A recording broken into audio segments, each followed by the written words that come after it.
In this video, I'm going to be showing you how to build this from scratch. This is a front-end mentor project, and if you don't know FrontendMentor.io, this is a platform where you can get different front-end challenges. And the reason why I love FrontendMentor.io is that it also gives you assets that you can use. For example, with this, you can get the icons, you can get the colors, you can get some of that defined for you in a style guide. So when you download the starter for this project, well, you can see the different assets. It comes with the images, the icons, and if you also open the README, you get like the instructions. And if you open the style guide, you can see, like, for example, the mobile desktop size you should use, the colors you should use, and all of that. And you can also go for the pro version where you have access to the Figma or Sketch file. I'm currently not a pro member, so I'm just going to be using these images. So this is the dark mode for the desktop and mobile, and this is the light mode for the desktop and mobile. Now that that is all out of the way, let's get our hands busy and try to build this from scratch. A lot of people have asked me before that I should build a website, show my process, and also when it comes to responsiveness. So let's do that. And before moving forward, I want to say that I'm using SCSS Sass, and the reason why I'm using this is just to make my life easier so I don't repeat myself too much, but you can use your normal CSS. And I also want to show you that I have a live Sass compiler. The job of this Sass compiler is to compile my Sass to CSS, which is what the browser understands. So if I should open style.css here, which is what the compiler compiles to, if I have h1 font size 2 rem, you'd see that it compiles this to normal CSS. Of course, this is still normal CSS, but when I begin to introduce some Sass stuff, to be able to compile that to my CSS here. For my style sheet, I can now link to my style.css, which is going to be the compiled version. When you download the project, it usually comes with a HTML file, and this is what came from FrontendMentor. I'm going to be starting with the dark mode of the desktop version, so I'm going to put it down here as a reference. And the first thing I want to do is to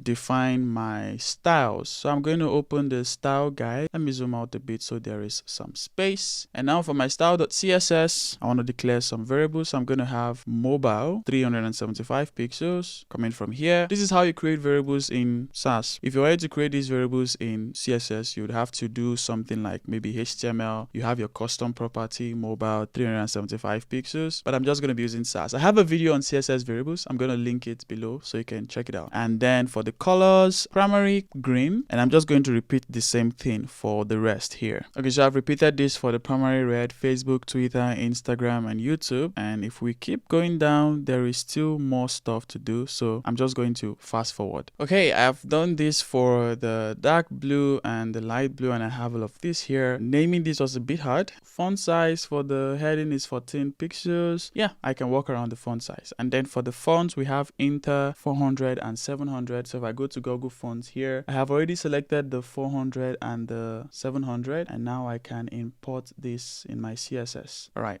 Now I have the Inter. All right, I think we can get started. So with the dark mode. Now let's create a div with a class of container. I think I should also put the style on the right here. Maybe that is easier to work with. So we have this div with a class of container, which is going to be this main thing here. Oh, I also forgot. One of the things I do when I start my CSS is to declare a box sizing of border box. If you'd love to understand how this works, I have a video. I'm going to link it in the video description so you get to understand what box sizing means and why I'm even doing this. Now that I have this on my body, I'm going to apply a margin of 0, padding of 0. I think by default the body has a margin and a padding. If I remove this margin, you can see this stuff here, but if I put the margin 0, you see there's no longer margin. Okay, now as for the body, I can give this body a background color of BG dark blue, which I'm assuming is going to be for the background. Let's talk about this upper side. I'm going to call this the header. I know naming is super hard, but let's just call this a header. And if it's going to be a header, I might as well just use the header tag. And in here, I can have my H1 social media dashboard. Give this, I'm not super good with naming classes, but let's give this a header heading.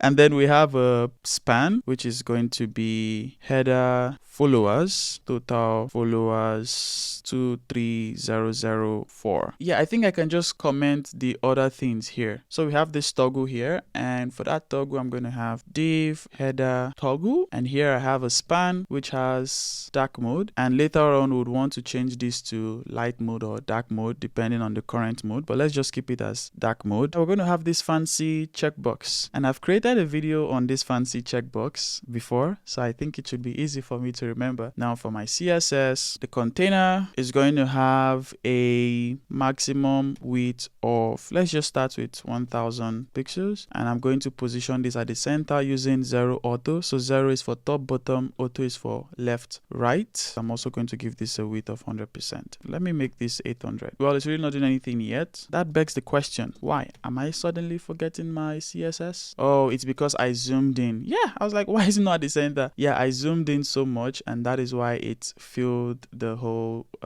screen. So maybe I make this 600 so that I can still zoom in and you can see the center effect. I think what I also want to do is I want to put the container for the header, and now I can remove my border because things are working. For the header, this can have a display flex. You know what we're talking about. Awesome. I'm going to align this to the center. For the H1, and this is where I can use my SAS, I can now do something like heading. So for those of you who don't know SAS, by using and heading like this, what I'm basically saying is .heading __ heading. This reduces a lot of repetition, like I said in the beginning, and this can have a font size of 1 rem. If you'd love to learn more about rems, I have a video on it. For font sizes, ideally you should be using rems instead of pixels. I'll link it again below, and I can give this a color of white. For the body, I should use the font, but at the beginning I'm going to use Inter, which I got from Google Font. Now, because I don't have access to the Figma files, I have to be guessing the sizes by myself. If I had access to the Figma file, I can easily say, oh, this is 10 pixels, this is 20 pixels, this is 2 rems. So I'm just going to be guessing my way around this, and I think I can make this a 1.2 rem. Now, this total followers is supposed to be under the social media dashboard, so we need to do something here where we have div header. Naming is super hard, which is where Tailwind comes helpful, but I didn't want to use Tailwind for this. So I think I can just call this header info, and then I can put this H1 and the span inside. So here I can say info. Now, another thing I like to do at the beginning of my project, which I forgot, is that I like to reset all the CSS, because by default your H1 has a margin, your UL tags have some styles. So I like to reset everything, and I can copy this code from this reset CSS, all of this with the credits. I can either do that at the top here, or I can create another file, reset.css, and I paste all of this in here. Back in my HTML, I can link the reset, so that way my H1s will not have any margins. I can now specify what margin I want. Going back here, I think the container also needs to have some padding, but just for the top and the bottom. So I can apply a padding of 20 pixels and 0 for the left and the right. Is that enough? I don't know, 30 pixels? Let's stay with this. Here I'm going to have a justify content space between so that it can position the left stuff and the right stuff. For the followers, I can give this a font size of 0.6 rem. Does that cut it? And a font weight of 700. Yeah, my guesses are working fine even without a Figma file. And for the color of the text, I think this is the saturated blue. And now I can come here. By the way, if I should open my style.css, you can see all of this is automatically generated. Then I can give this a margin top of 5 pixels. Margin top is not going to work because this is a span element and it is not block. So I can give this a display of block. And now I can give this a margin top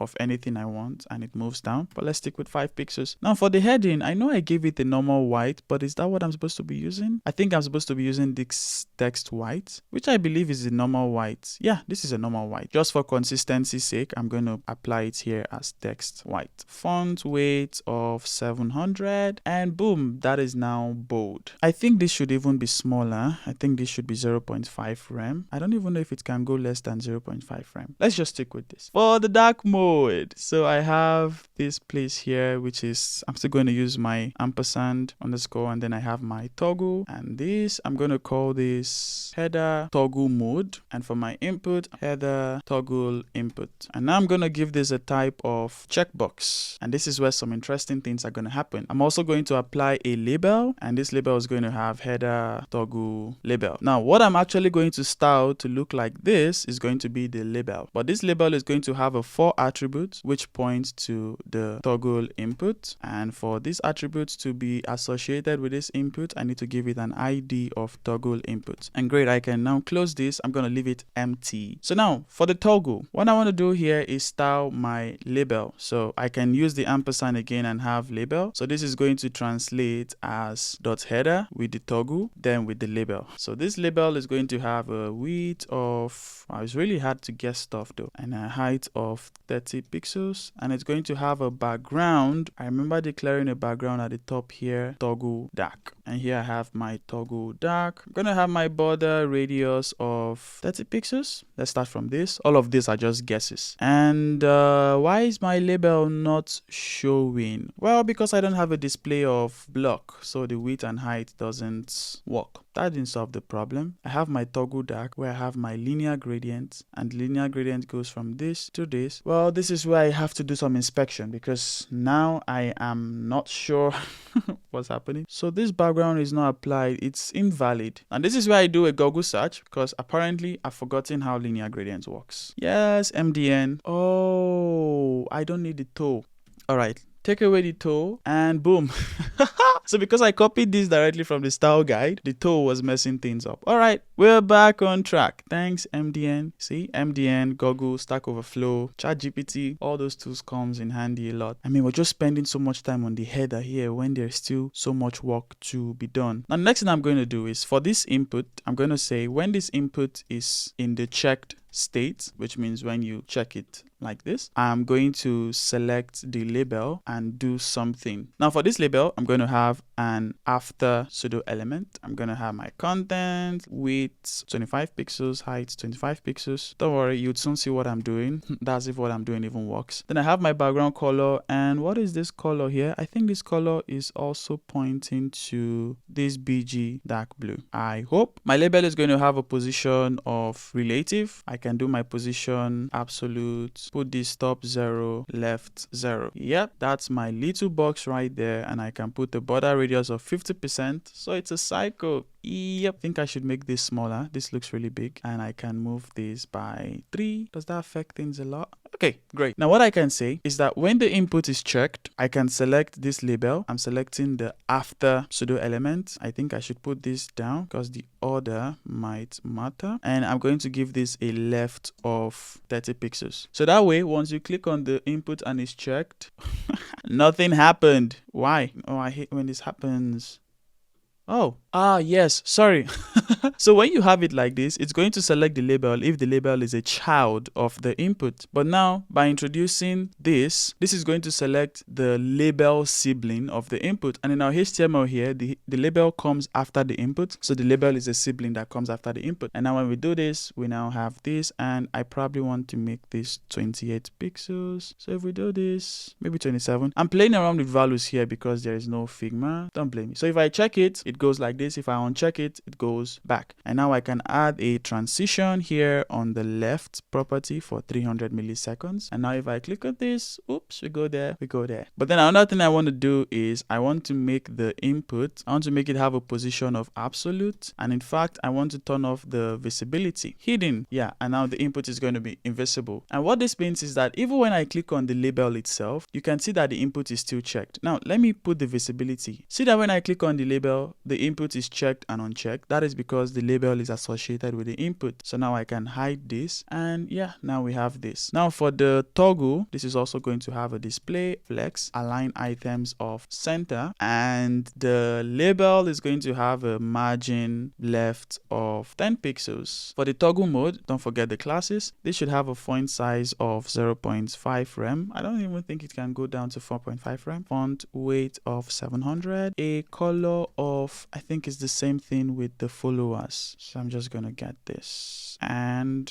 boom. Anyways, we can move on from the header now. Things are looking good. And then now we have the main content. So I'm gonna have main, but in this main I have two sections. I have this first section here and then I have this second section here. So I think I can give that a section. I'm just gonna call this highlights, since the second one is overview. And in this highlights, I'm going to have different highlights. So first I'll have div highlight. In this highlight, we have a user. We're gonna have an image tag where we have highlight user icon. Should I call this user or I call this social? Let's just stick with user. And I'm going to have the highlight user name. For this is going to be Nathan F. And here we're going to put the Facebook icon as the src, which exists in images/icon facebook.svg. For my alt, I can just add Facebook icon. After the highlight user, here we also have, I think I can call this count. So div highlight count. And here we're going to have a h2. Is this really a heading? I don't think it's a heading. So we can just stick with span. Well, if this is not a heading, then maybe this shouldn't even be a section. Maybe this should just be a div. But yeah, we have our count, and here we have our class. We have highlight count the number, and this is 1987. And then we have our span, and then we have our highlights count, and I call this label. And here I'm just going to pass followers. Now you're probably wondering, why am I not passing uppercase followers here? Well, that is also not a very good practice, because if you pass uppercase followers here, when the user is using a screen reader, the screen reader might read that followers as like an abbreviation. So it's better to use something like this so that the screen reader knows it's just a normal word, and then from your CSS you can do your uppercase. Yeah, we also have something else, which is, what would I call this? Direction, or I call it angle. So I'm going to say highlight angle. No, progression, progress. Yeah, let me call this progress. That sounds nicer. And then I'm going to have an image again, highlight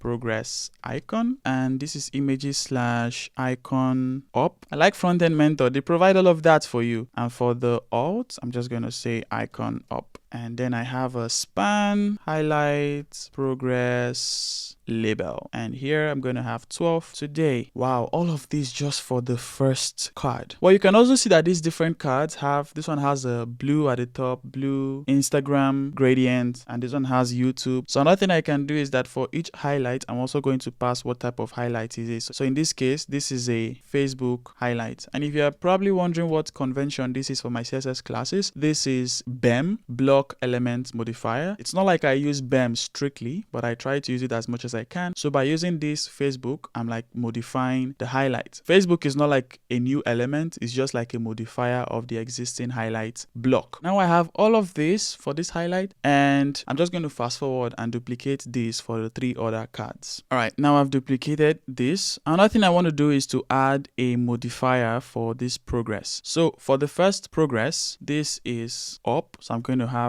the modifier up, and I'm going to replicate it for the Instagram because this is also progressing up. This is also progressing up. YouTube, well, from the styles, we can see that this is progressing down. Phew, man, that's a lot of work so far.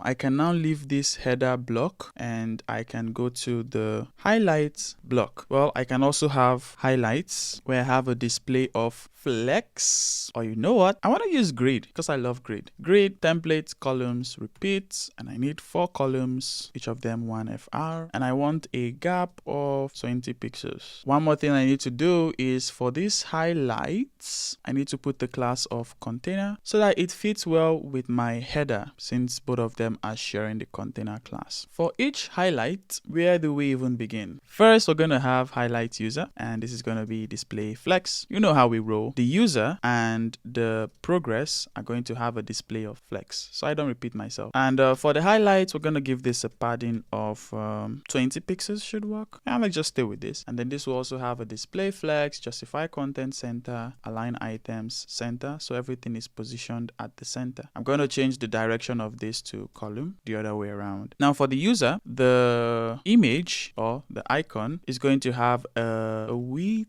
of 10 pixels and a height of 10 pixels. We also have the name, and yeah, for the icon, I'm going to give this a margin right of 10 pixels. That should be enough. For this, I'm going to give this a font size of 0.5 rem again, and this is going to have a color of, I think it's the same color as we used previously, which is the text desaturated blue. I forgot to put the and signs. Yeah, I'm just going to come here. Okay, now I have the @ sign for all of them, and I think this is also bold. Why does it feel like everything is bold? Font weight 700. After the user, we have the, what did I call this again? Oh, we have the count. And for this count, I can give this a font size of 3 rems or 4 rems. They look super big. Oh, that's a lot. The font size is only supposed to apply to the count number, not the whole count. Yeah, I was wondering why everything was big all of a sudden. So 3 rem, and we have font weight of 700. Yeah, but you can also see that it looks like these numbers are very close together. The characters are very close together. So I can use a later spacing, and I can have -1 pixels, -4 pixels. Okay, now they look super close, just how I want it. And the color, I still remember our variable from earlier, is text white. Awesome. And then for the label, which is the followers, this is going to have a font size of, no, 1 rem is too big, 0.8 rem. I wish I really had access to the Figma to save all of this guessing. Text transform uppercase. So you see, now I can make it uppercase from here. For the counts, I'm going to have everything text align of center. And what color does this have? Let's go back to our variables from earlier. I think this also has a white, or does it have desaturated blue? I feel like that's what it has. And here we're going to apply a letter spacing of 4 pixels. Well, obviously this is too big, so 0.7 rem. There may be 0.3 minus 3 pixels for the number itself. Can simply bump the number up a bit, and now everything should be there.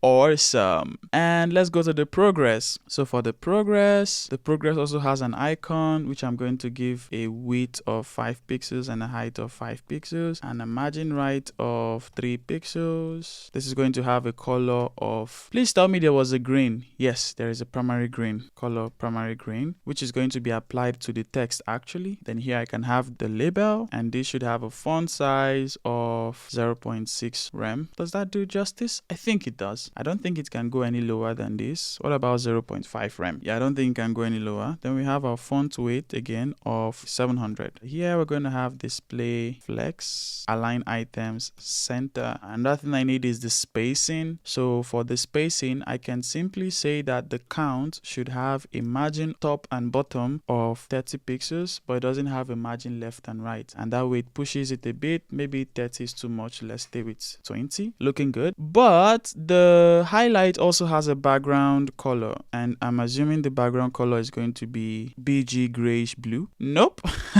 All right, let's go check. BG desaturated blue. I'm guessing this is the background color, desaturated blue. And boom, we get in there. Whoop, whoop. Wait a minute, why is this not at the edge? It seems something is wrong. I'm going to apply a 30 pixels padding for the left and right of the card so that there is much more space. Or I make you 800 pixels. Does that solve any problem? Yeah. So let's stay like this. Now we have this. This is looking nice so far. Now let's have this nice top stuff here. So for each of the highlights, I'm going to apply an after, or in this case, I can use the before pseudo elements. Doesn't really change much, but this is going to have my empty content. It's going to have a background color. I'm going to set it based on the modifier. So for the Facebook modifier, I'm going to set a BG color of Facebook. Then I'm going to do the same thing for Twitter, Instagram, YouTube. And now for this background color, I can simply pass the background color. But why do I think this may not work? And let's just keep trying. This is going to have a height of 3 pixels, have a width of 100%, position absolute top minus 5 pixels, left 0. And this is going to have a position of relative. All right, where is my before pseudo element? It's not showing. Wait, how do you scope SAS variables again? Because it looks like this is not available for this. This isn't doing anything. Let me see what this compiles to. So if I go to the highlights, yeah, what of the highlights for Facebook? It didn't even compile that. Are you kidding me? Oh, so the workaround I figured for this is to instead apply my before on all of this here. So I have my before, and then on all of this, I apply my background color, and now I can remove it from this before. Now we have this. I don't know why this has to be the case. I probably have to go read more on this because I'm supposed to just declare this before here and do the modifier stuff here. Anyways, let's just stick with this. So I have my before, and yeah, instead of background color, I should just use background because the Instagram is a linear gradient, which I'm assuming is not going to work because I have this toe here, and now I can remove it. Great, finally we can move on.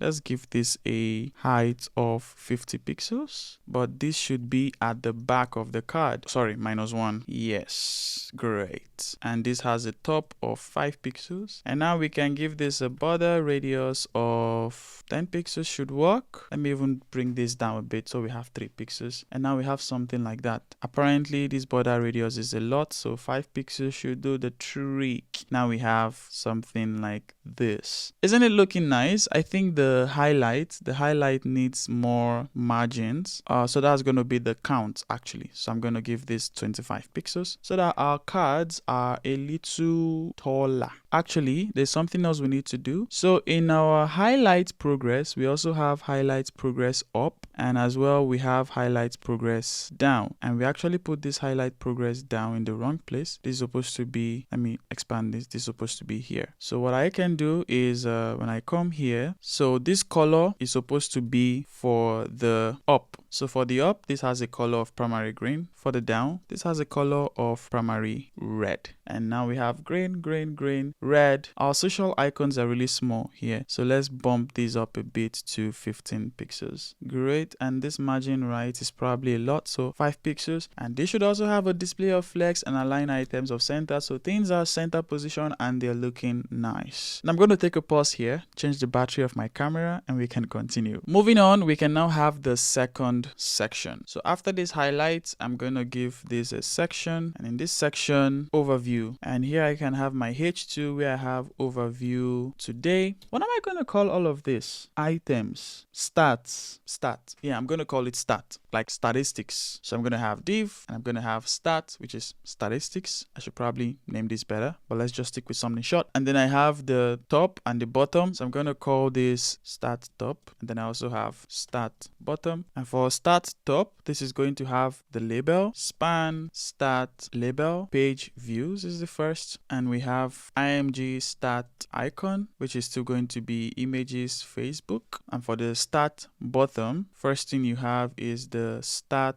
number, and this is 87. Now you have an image and you have the label again, so I'm going to have another div here where I call it stat progress. Now it's easier because I've done something like progress before. Here we're going to have image stat progress icon, and this is going to be images progress icon up, and then we're going to have the span stat progress label, and here this is 3%. Okay, I think I have everything for the first card, and I'm going to just replicate this for the other cards. Okay, I've successfully replicated all of this, I believe. So now let's start styling the cards. This is overview. So for my section overview, I'm gonna have display grid because I love using grids. Template columns, repeats for 1FR. Wait, what? Oh, because the H2 is under the overview. Oh, I see what's wrong. I think what I'm going to have here is maybe overview items. In here, I can have my stats. By the way, I was tempted to use React for this because React would allow me break this easily into components, and I can avoid some of this reusing of code. I just decided to stick with this. So overview items. And also for overview here, I'm going to give this container so that it is positioned the way I want. But overview items doesn't seem to do what I would like it to do. Why? Hope I'm not breaking anything. So overview items starts from here and it ends where I want it to end, and then we have start. Oh, so a start is covering everything, so there is a mix up in one of the divs here. Okay, I finally fixed everything. So now we have our 4 columns. There was a mix up of div tags here and there. We're back on track. So we have start. And I'm just going to break this down so I can use this as a reference. Now, start also has the background color that highlight does, BG saturated blue. This can have a padding of, I don't know, padding of 20 pixels. Looks like it's going to work. I'm going to have my gap, and my gap should be 20 pixels, just how I want you to break. Another thing I need to do is for the overview, I'm going to style the heading, which means I need to come here and put an actual heading, overview heading, and I can give this text white. This is going to have a font size of 2 rem, font weight of the usual 700. Okay, that's a lot.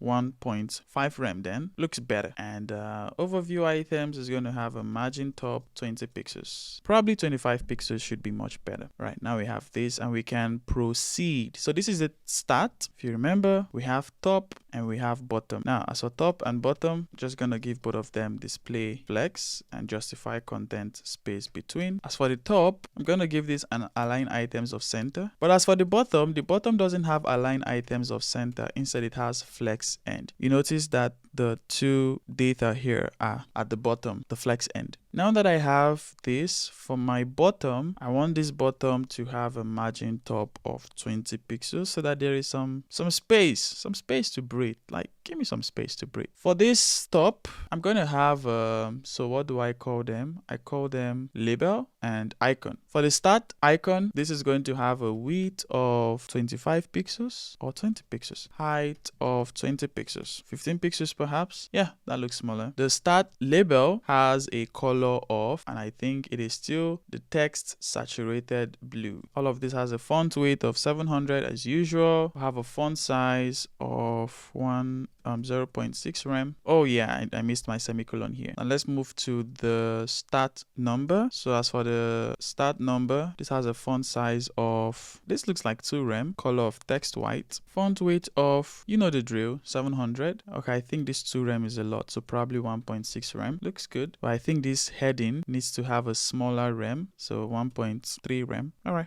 looking good. The one more thing left is the progress, and in this progress we have our icon, which has a width of 10 pixels, height of, no, not 10, actually 5 pixels, super small. Then it has a margin right of like 2 pixels. Progress label has a font size of 0.6 rem, and then for this progress we also have modifiers like up and down. So here I'm gonna say if the progress is up, give this a color of primary green, but if it is bottom, give this a color of primary red. Why am I not seeing my primary red on the text? Sorry, not bottom, down. I kept wondering why were they not going red? Well, this is also going to have a display, flex, justify content, center, and now it should be positioned at the center. But one more thing I'm noticing, oh yeah, it has a border radius. Oh, actually these other cards also have a border radius. I didn't even see that. So border radius 5 pixels. Does that work? Looks good. As for the highlights, I'm going to give this a border bottom left radius of 5 pixels and also a border bottom right radius. And the reason why I'm not using border radius is because the after pseudo element already has the border radius, so I don't want to affect that. I think this looks just about good. I actually had to take a pause yesterday, so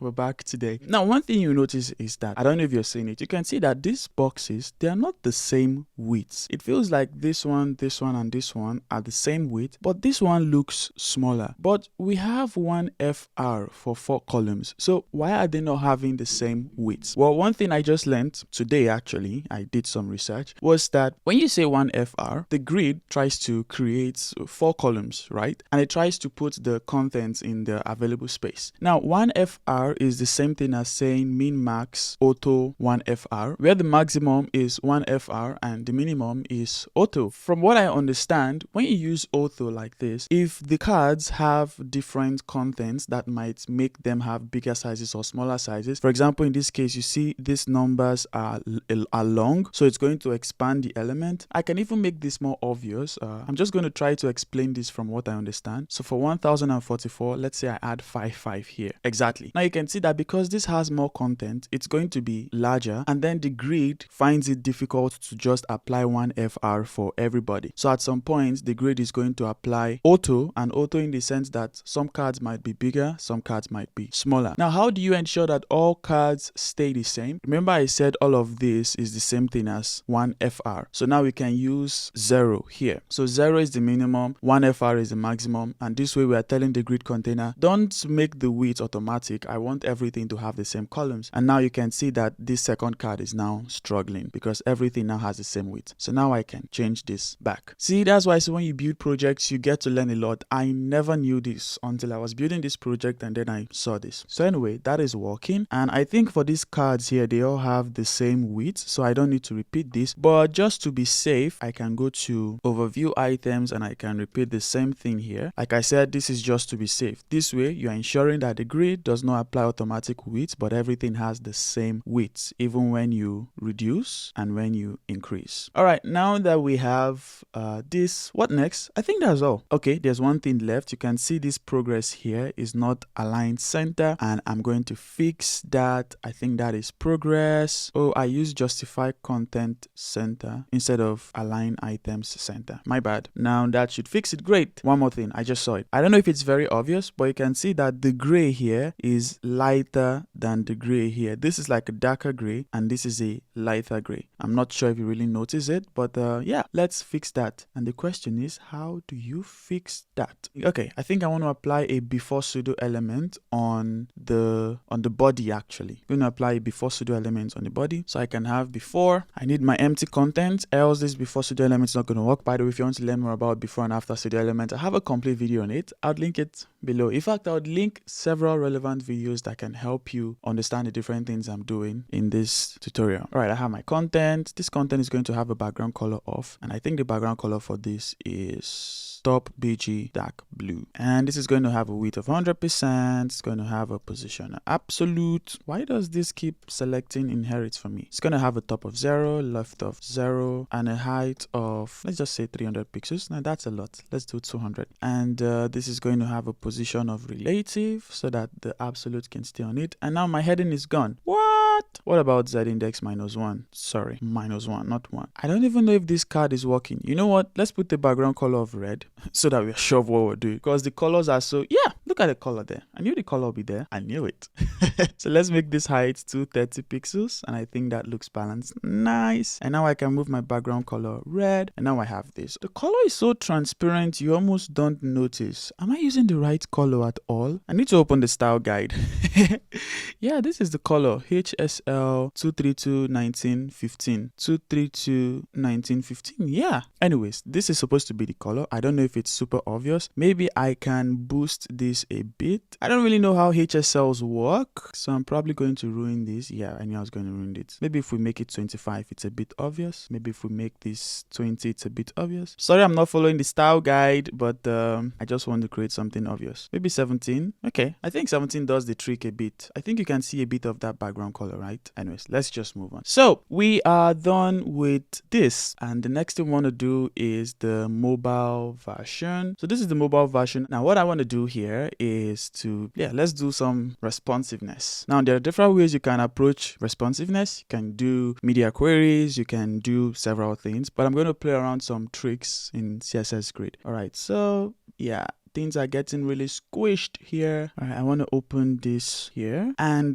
this is where I'm going to go back to my display grid. Yeah, so here I put a fixed number of columns of 4, but when I put 4, it means the grid is always going to try to make this 4. Instead, I want grid to help me calculate how many columns I need, and this is where I'm going to use auto fit. Auto fit means that grid will try to create as many columns that are needed to fit my items based on some width definitions I have. In this case, I have min max. So currently it's fitting this 4. What I'm going to do here now is I'm going to say I want a minimum of 200 pixels. So when you say minimum of 0, it means that this grid would keep in mind that all these items can have a minimum of 0. And that is why even when we are compressing it, oh, my browser can't compress any further. When we're compressing it, the grid is like, I'm going to get all of this to 0. Trust me. But now we're going to tell the grid, hey, 0 it doesn't make sense. So I want a minimum of 200 pixels. So now the grid is going to try and put cards with a minimum of 200 pixels there. So here we have, what? 200 pixels too much? Oh yes, because I also have a maximum width for the container. So let me make this maximum width 1000 so that there is more space. Okay, so you see, in this case, the grid is like, yeah, I can put all these items with a minimum of 200 pixels on one line. But when we're going and moving forward, it gets gets to a point where the grid is like, I can't do this no more, and then it makes it 3 columns. Oh, now there is no space here. So yeah, for this container, I'm going to give the padding left and right 20 pixels. Or I can even give it 30 pixels for every corner. Yep, and now we have this. Okay, great. So I keep going down, the grid is like, yeah, I can put 200 pixels on 2 columns. At this point, it is like I can put 200 pixels on 3 columns. At this point, it's like I can put the 4 on 1 column. Now let's repeat the same thing for the overview section. Let me move this here so you can see what's happening. So for the overview, here again, we're going to say I want a minimum of still 200 pixels so that it makes sense with the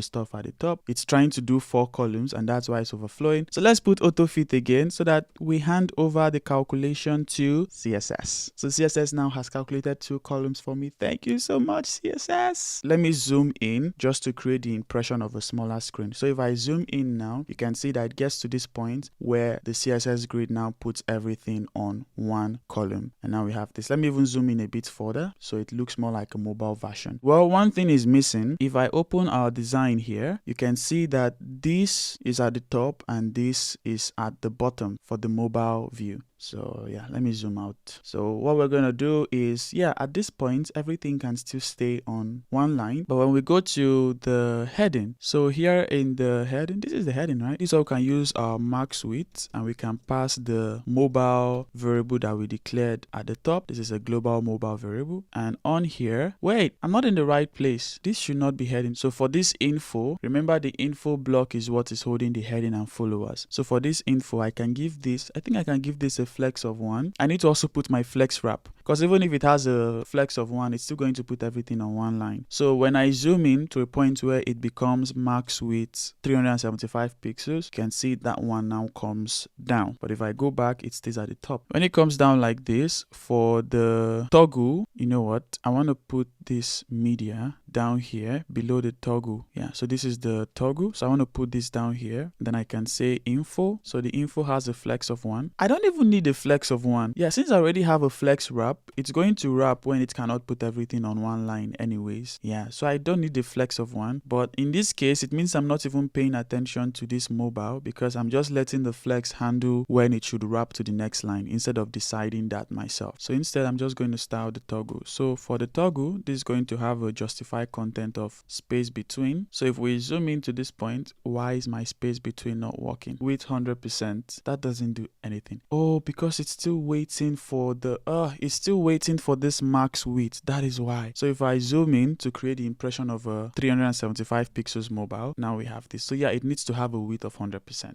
So now we have this. So here I can now push this a bit. So margin top, I don't know, 20 pixels should be enough. And then in this case, the info has a border bottom. I don't know if you can see it. Let me expand it. So I don't know if you can see the border bottom there. So it has a border bottom, 1 pixel solid. What color is this now? I think this is the saturated blue. Although it's very quiet. It's a very quiet blue. And this is also going to have a padding bottom of 20 pixels so that the border comes a bit to the bottom. Yeah. And this should also have a width of 100%. Why are you not using the 100% width? Do I have to tell you everything?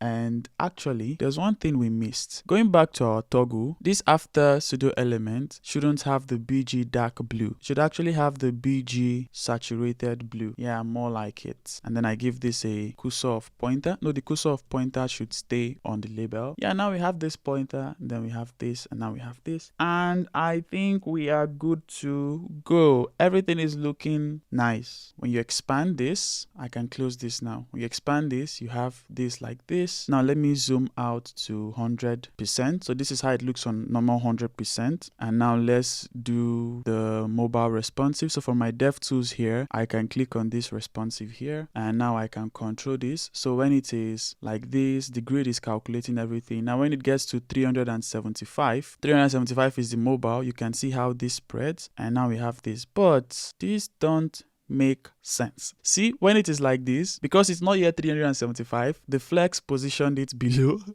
and now it's not looking nice. But like this, it's looking nice. So you know what I'm going to do? What I'm going to do instead is I'm not going to use the mobile view that they gave me. So at 0.500, everything is looking fine. So I'm just going to pick 500. Let's go back here. I'm going to change my mobile view to 500. And now when I have my 500, it goes down just the way I want it to go down. And when it's more than 500, everything stays on 1 line. And and we have this, which is looking just like they want me to do it.